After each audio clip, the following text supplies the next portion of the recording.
Champions league আর Real Madrid যেন একই গল্পের দুই নাম। যতবার দেয়ালে পিঠ থেকে যায় ততবারই এই দলটি অজানা এক শক্তিতে ফিরে আসে। তাই সান্তিয়াগো বার্নাব্যুর ঘাসে যখন কোয়ার্টার ফাইনালের প্রথম লেগে মুখোমুখি হবে রিয়াল মাদ্রিদ ও বায়ার্ন মিউনিখ, তখন এটি শুধু দুই ক্লাবের লড়াই নয়, ইতিহাস ও বর্তমানের হেরিটেজের লড়াই।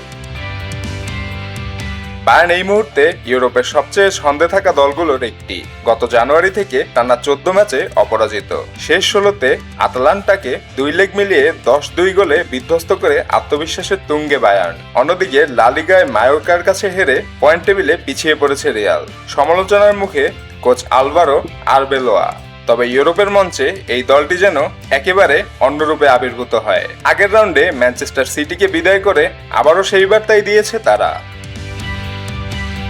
বায়ার্ন শিবিরে সবচেয়ে বড় প্রশ্ন ছিল হ্যারি কেনকে ঘিরে। গোড়ালির চোটে জাতীয় দল ও ক্লাবের সাম্প্রতিক ম্যাচ মিক্স করলেও বার্নাব্যুতে অনুশীলনে তাকে বেশ ফুরফুরে দেখা গেছে। চলতি মৌসুমে 40 ম্যাচে 48 গোল করা এই স্ট্রাইকারকে নিয়ে সতীর্থ কিমিচ মন্তব্য করেছেন, প্রয়োজন হলে কেইন হুইলচেয়ারে বসেও খেলবেন, যদিও চূড়ান্ত সিদ্ধান্ত নেবেন কোচ ভিনসেন্ট কম্পানি। কেইন খেলুক বা না খেলুক, আক্রমণে মাইকেল ওলিসে ও লুইস দিয়াজের গতি ও হাই প্রেসিং রিয়ালের রক্ষণকে চাপে রাখতেই পারবে।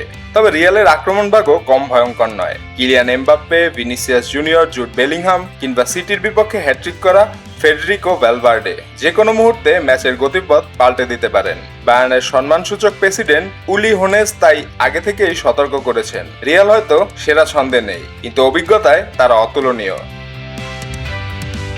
বার্নাব্যু ফ্যাক্টরও বড় ভূমিকা রাখতে পারে। চ্যাম্পিয়ন্স লিগের রাতগুলোতে এই স্টেডিয়াম যেন অন্য এক চরিত্রে রূপ নেয়। বায়ার্ন কিংবদন্তি কার্ল হেইন্স রুমিনিকে মনে করিয়ে দিয়েছেন, এই গ্যালারি ও দল একসঙ্গে ঝড়ে পরিণত হয়, যা সামাল দিতে ইস্পাত কঠিন স্নায়ু দরকার। ইতিহাসও বায়ার্নকে খুব একটা স্বস্তি দিচ্ছে না। দুই দলের 29তম লড়াই এটি। 2012 সালের পর আর কখনো রিয়াল মাদ্রিদকে এই প্রতিযোগিতা থেকে বিদায় করতে পারেনি বায়ার্ন। গত এক দশকে নকআউটে 4 বার দেখা হয়েছে, প্রতিবারই শেষ হাসি হেসেছে রিয়াল।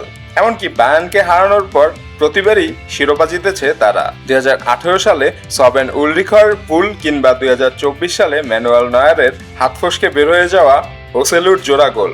বার্নাব্যু বায়ার্নের জন্য বহুবার বেদনাময় স্মৃতি হয়ে আছে। প্রশ্ন একটাই, ভিনসেন্ট কম্পানির বায়ার্ন কি পারবে সেই ইতিহাসের মলাট বদলাতে, নাকি আবারও বার্নাব্যুর রাত লিখবে রিয়াল মাদ্রিদের আরেকটি অলৌকিক অধ্যায়?